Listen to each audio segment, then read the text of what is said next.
ano na naman, nagbabakbakan na naman sila. Sa tingin po ho ninyo, itong 10 pesos, ay ito na ba yung, kumbaga, peak na? Hindi na naman tayo aabot doon sa umabot tayo ng 140 kada litro ng diesel.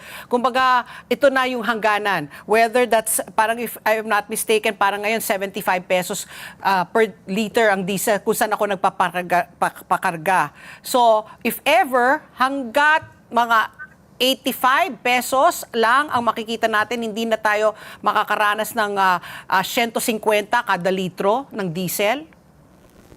Well, kung titingnan niya natin ang nangyari, kasi even before the MOU, nagsettle na ho talaga tayo at 70 to 80 peso per liter. Oo. Ngayon, hindi. Bumaba tayo, naging 70 to 80. Kasi usually, dati before, 80 to 90 tayo eh. So, ang tanong ngayon, yan bang 70 to 80, ang new normal, i-increase yan ng around 6 pesos, no, sana na lang. Kasi nabawi na ngayon 4 pesos doon sa 10.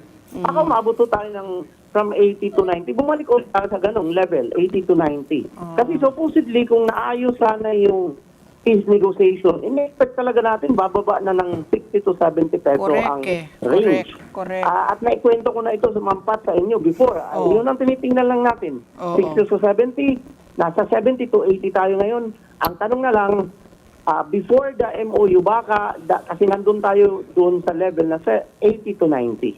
Okay.